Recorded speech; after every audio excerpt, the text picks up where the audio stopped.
Okay, today we'll talk about an interesting man, perhaps before being an interesting architect. Shusaku Arakawa, 1936, 2010, so he died 13 years ago. Let's read a little bit about him, or let's see for some pictures with him. Yes, here he was as a young man, still in Japan. Later on, Mr. Arakawa with plenty of papers in front of him. And even later, that time already began to be known as a builder, as an architect, together with his wife, I imagine, his partner, this lady. The two of them arrived at building in a very provocative way. And I think the fact that neither, I'm not sure about her, she was a poetess, a poet. Maybe she studied some architecture, he didn't.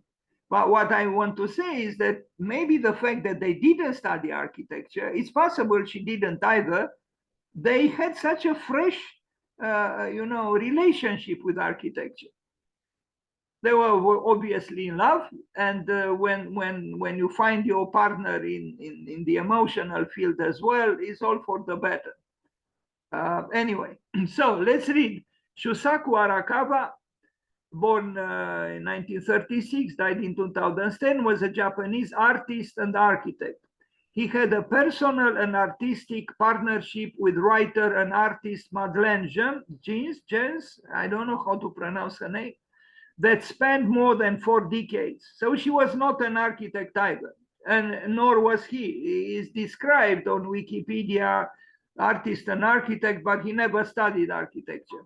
So Shusaku, no, today is not my day. In fact, I should have, it's unbelievable. It irritates me incredibly, the day of today. I do only terrible things, only mistakes. Today, I touch something here, and it stopped anyway.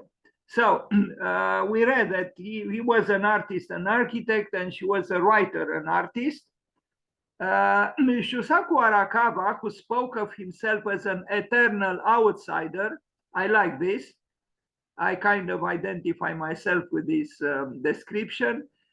But he wasn't actually so much an outsider, and you realize this very soon. And abstractionist of the distant future. So this is how he described himself.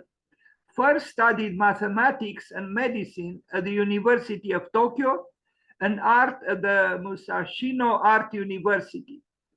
Interesting, no? He studied mathematics and medicine and then art.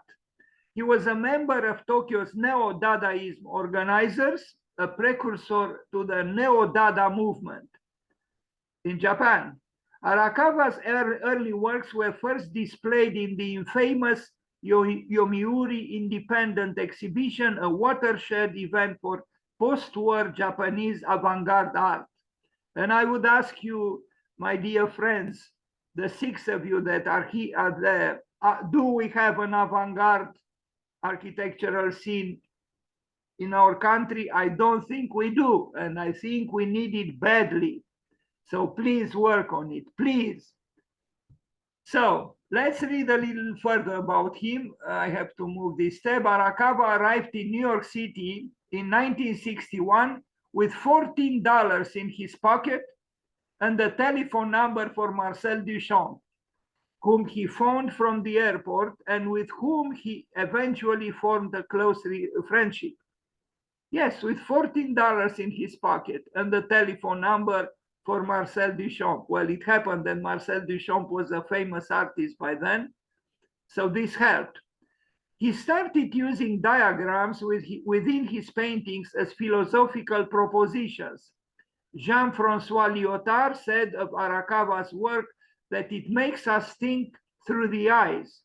And Hans-Georg Gadamer, I mean, these are heavy names in culture, in psychoanalysis and philosophy, described it as transforming the usual constancies of orientation into a strange enticing game, a game of continually thinking out. So let's see how he arrived at architecture. Quoting Paul Celan. Paul Celan, a great Romanian poet, well, who committed suicide at 50. He threw himself in the Seine in Paris at 50. Please study or take a look at Paul Celan. I learned about him also far away from Romania. In the United States, in New York, people were talking a lot about Paul Celan, who lost all his family in the gas chambers of the eternally kind Nazism in the Second World War. Anyway, a very important poet, Paul Celan. In fact, so important that I forgot where I saw he was on a list of two other names. So there were three people there, three poets. One was Goethe, the other one was Hölderlin, and the third one Paul Celan. I mean, this is an incredible, vicinity, so to speak. Anyway, quoting Paul Celan, Gadamer also wrote of the work of Arakawa, there are songs to sing beyond the human. I like this. There are songs to sing beyond the human. Charles Bernstein and Susan B. observe Arakawa deals with the visual field as discourse, model systems that constitute the world rather than being constituted by it. And Arthur Danto found Arakawa to be the most philosophical of contemporary artists. For his part, Arakawa declared, painting is only an exercise, never more than that. What if we paraphrase him and say architecture is only an exercise, never more than that? But he built buildings, and these texts do not yet anticipate it. Reversible destiny. This was the dream of these two dreamers, Arakawa and Madeleine Gens. They thought of creating longer longevities through certain kind of spatial environments. That is architectures, and we are going to see what they arrived at. Architecture against death. This was their betting. Architecture against death. Now what a beautiful dream if we could only defeat death through architecture, but we know it's not possible. But they had this dream. That's why they called it reversible destiny. In other words, instead of aging, to get younger. This was the man. So for Arakawa and Gens, the ideal form of a house was one that kept residents in a perpetually tentative relationship with their surroundings. The more our homes challenge us architecturally, the more likely we are to stay young, grappling with their complexities, and in case of Arakawa and Gens, flats and houses, that is apartment buildings, because they built apartment buildings as well, their sheer oddity, even perversity. But in a way, they resemble Claude Parent, who advocated the sloping plane, the slanted surface, which is difficult, of course. How would you live on a slanted surface? But maybe to an extent, these two, I don't know how to describe them. Artists, architects, philosophers, poets, Arakawa and Gens were right that maybe if you have a challenging house and they built one for themselves like this, you live longer. Actually, Arakawa didn't die at 100, he died earlier, but I think it might be that she's still alive, I don't know. So their most extreme design, the Bioscleve house from 2008 in East Hampton, Long Island, New York, took 8 years to build and cost the couple $2 million of their own money. Now, how they made those 2 millions, I don't know. Maybe she was rich.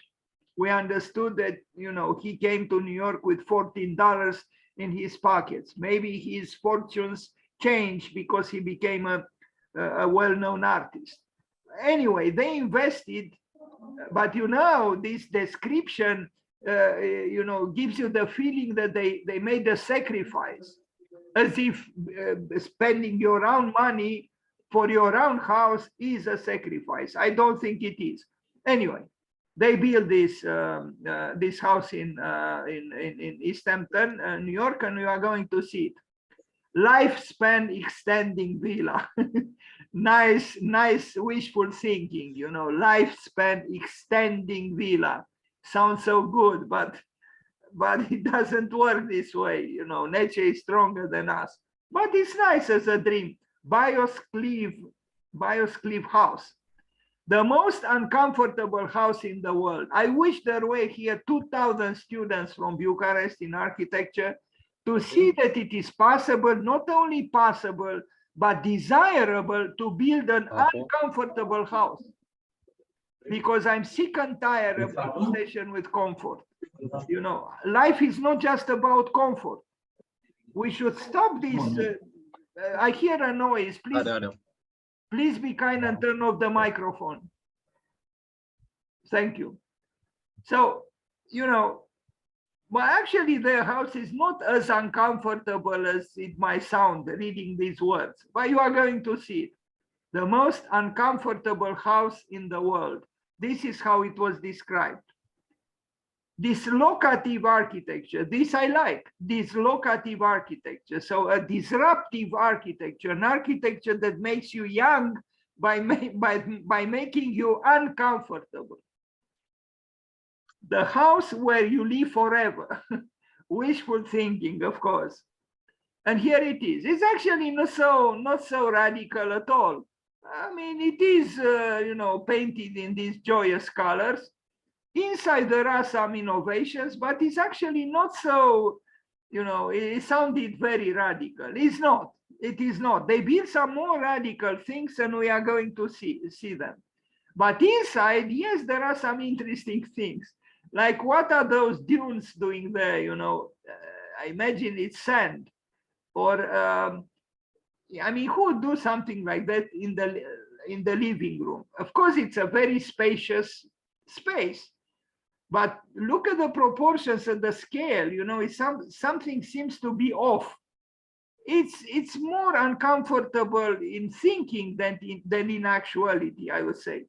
But to fill your house with, you know, if it is sand, yes, you would say it's ridiculous, it's childish, it's you know, inappropriate, you know. But one thing is for sure, they didn't give a damn about functionalism. No, because they wanted to live forever, and they thought that functionalism actually kills. It kills through that very saying that says to caress a cat to death.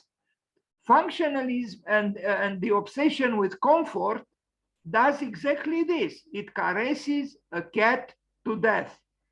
We are killed through comfort, because laying on the sofa all day long and watching TV kills you. But this is our idea about the ideal of living. Now, otherwise, the house is not at all, you know, I know many other houses that are much more radical than what they built here.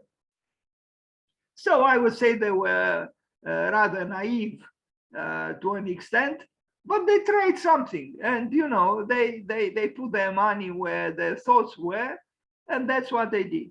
Arakawa and Madeleine, and this is you know, an exploded you know, view of the house. I don't find it so interesting. I find more interesting other works later, and we are going to see them. This was the beginning, so to speak, and maybe those were students in architecture wandering through this, you know, rather strange, you know, living room, if we are to call it so, which was supposed to make you live forever. I see that they brought food with them, you know, nice, those plastic bags filled with some delicious things. The kitchen is in the center. Anyway, Arakawa and Madeleine. I only pronounce her first name because I have troubles to pronounce her much shorter family name. Gens, Gens, I don't know how to pronounce it. They even have a labyrinth inside the house, which would make you also, increase your lifespan by creating some discomfort for you. That is, if you don't like a ludic labyrinth. I think we are limiting our field of architecture in incredible ways by thinking that it's possible to build only in one way, because we don't experiment. We are even afraid of colors. We don't use colors. I mean, why? Why not? Why not use color? What's wrong with color? Yesterday, I think, or today, when I've heard on the radio that apparently color does not exist, the scientists arrived to the conclusion that color does not exist. All kinds of, discoveries, scientific discoveries. I don't know. I mean, I look at the leaves of the trees, I see them green. Why? In what way am I helped to know that color does not exist? I trust my eye. I mean, if I don't trust what I see, then what do I trust? Plus, there are very interesting relationships that are rather mysterious, or maybe for the scientists, they are not so mysterious.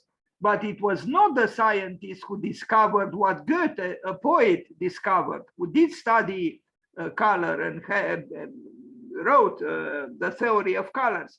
He was the one who discovered that if you look at a spot of redness, and then you move your eyes towards a white wall, you see the same spot, but green, not red, although there is no green spot on that white wall. How do you explain it? Children Who Won't Die, Arakawa. I guess he published a book. Oui, Madeleine Jens. I can't pronounce her name. Two transhumans. They were dreamers, of course. Please forgive them. Children Who Won't Die. He actually died, well, not too old, but not so young either, 70 something. Anyway, this is their house. But they obviously knew how to make money too. I mean, how did they make these 2 millions, that they invested in the house? But what I'm trying to say, dream does pay. If you take risks and you believe in what you do, you might be surprised. In the end, you might actually even earn a little bit of money. Maybe not everybody is so lucky. Maybe she was rich. What you see behind Arakawa there on the wall is a building they built in Japan, and a block of flats, an apartment building. The kind of apartment building which would be totally discouraged in our schools of architecture, but they built it. This is Madeleine, and I don't know, is it the same house? I'm not sure. Another view of the rather joyous ludic private home. Here she is again, a dreamer, a writer and a poet, a poetess. But you'll see what they built later on. You won't believe your eyes. I don't know how these people can be like this without a license to practice architecture, without the right for signature. How come they build? In the United States and in Japan. Obviously, those societies are much more open-minded than our society. Reversible destiny lofts in Mitaka, Tokyo. So in Tokyo, a writer and a poet and the, almost doctor and mathematician and artist build this. It's similar to their house. One apartment, but you'll see the apartment building because it is an apartment building. Look at this. How is it possible? Why is it they can be like this and we can't? It not only that we can't, we don't even think about this possibility. Most of our projects are gray. Why are they gray? Because our lives are gray? I don't understand. Look at this apartment building they built in Tokyo. And we cannot say that Tokyo is an uncivilized, primitive city, or that Japan is, one of the last countries in the world and so on. No, quite the opposite. They are right there at the top. And they experiment in this way. It's like a game or a play of children. It's like children did it, not grown-up people. And I think they are encouraging us. Arakawa and Madeleine, they are encouraging us to have courage, to enjoy life, to enjoy architecture, to enjoy creativity, even when you have $14 in your pocket and nothing else. Plenty of color, no? I confess, I am tired of white walls, white walls. Why do they have all to be white? Why? And why do we have to use only, I mean, look here, there are rooms that are cylindrical. Why? The functionalist would say, wait a minute, I can't live in that cylinder. How come these Japanese can?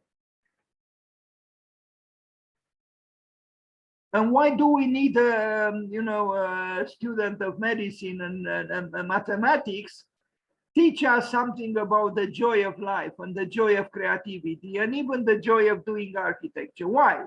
Why can't an architect teach us the same things?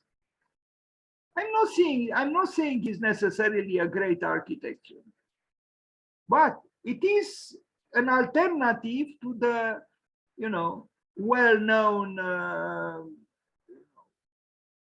architectural discourse, so to speak.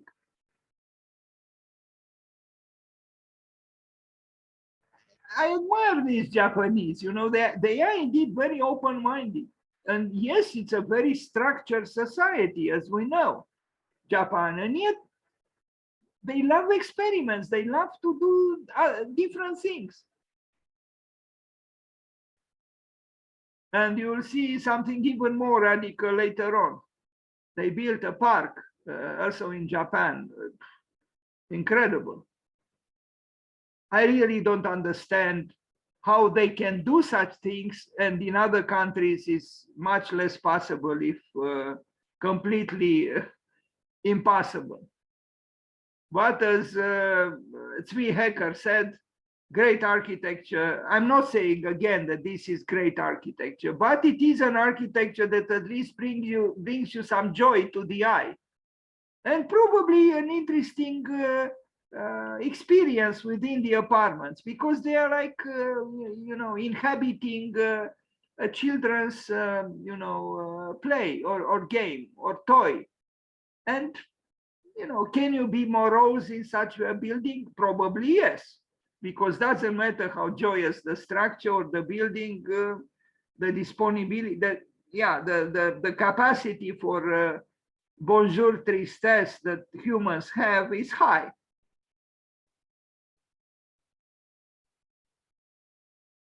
Arakawa and Madeleine.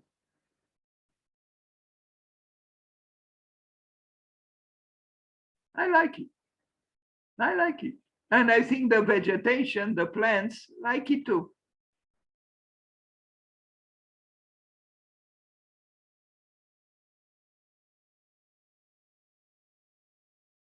We saw this one already. But even in terms of, it's not just about colors. I think even this, pathway that navigates between meanders, between apartments, there are interesting things here.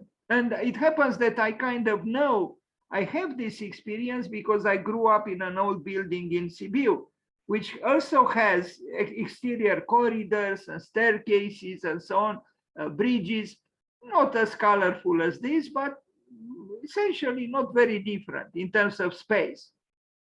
Now, the site of reversible destiny, because everything they did was about reversible destiny, is this Euro Park in Japan. Again, I don't know who paid for this.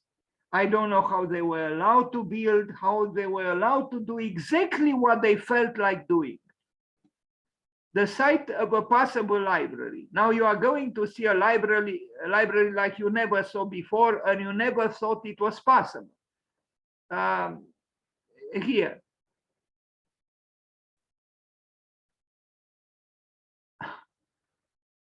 You know, and this is one building, one structure between others in this park that they, for some reason, was given to them to experiment, to do whatever they felt like doing in complete freedom.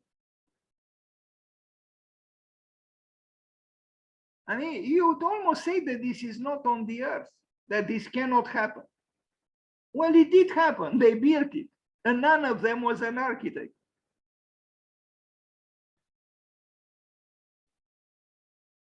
So the best way to get a handle on how a person is situated in the world is actually to construct one, a handle expressly made for the purpose, said Arakawa in Architecture, Sites of Reversible Destiny. And this is the site plan of this park where they built everything that you saw there. You are going to see in detail, this building, which is also very interesting. So everything they built, I mean, it's incredible. Who gave them this large piece of land to do whatever that crossed their minds and their hearts? I don't know. It's a different world up there, and a very civilized world, and very potent economically, but they love to experiment. The library. Now, is a library built by Rem Koolhaas better than this one? Well, that one in Seattle by Rem Koolhaas is bigger, of course, but I don't know if it's more interesting than what we look at here.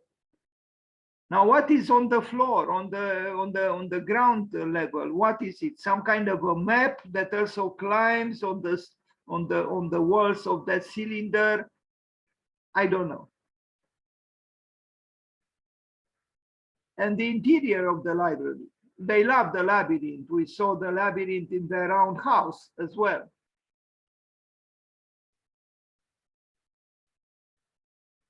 We don't see the books, but I imagine somewhere there must be some books too, or maybe it's a library without books. This is another building they built in that park. I don't know its function, if it has a function. Maybe it's a useless architecture, but it's not the ugliest architecture I ever saw, no. I hope you'd agree with me. I don't know what this is, some kind of a pit in the ground. So we are looking at the library, people wandering, going here and there through the park.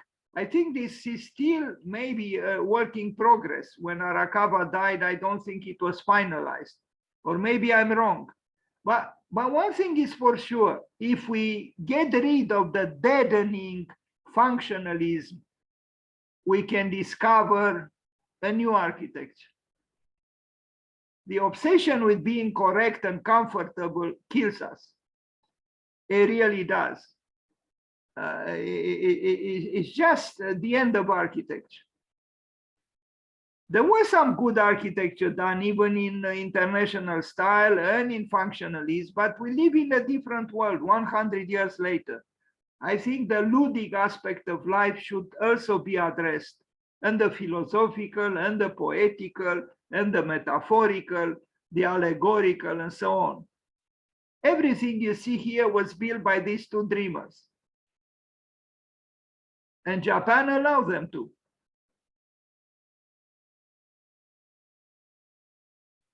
Maybe invited them to, I don't know. It's a fantastic world, not necessarily only optimistic, because these slanted structures could make one feel a little bit, tempted towards pessimism, maybe.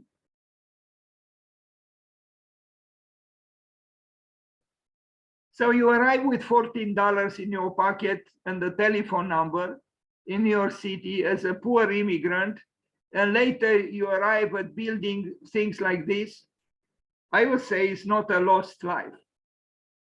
It's an earned life.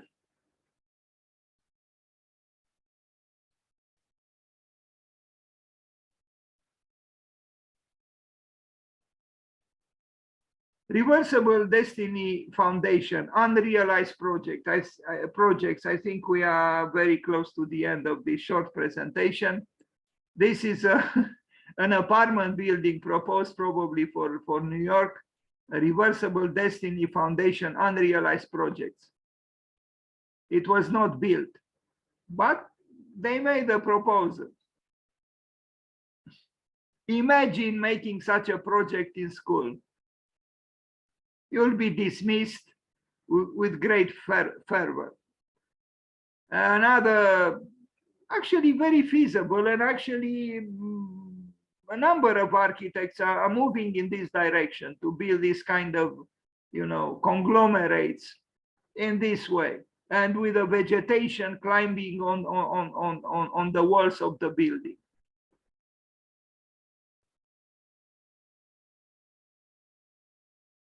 Now, I don't know what's here. I mean, I kind of know, but it is a little bit maddening, is it not? Anyway,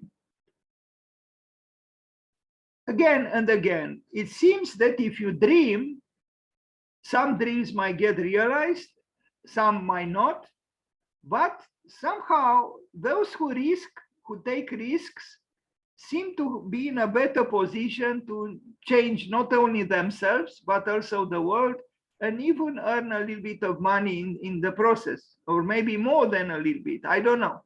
That was it. So if you want, I would like to talk a little bit with you about these people.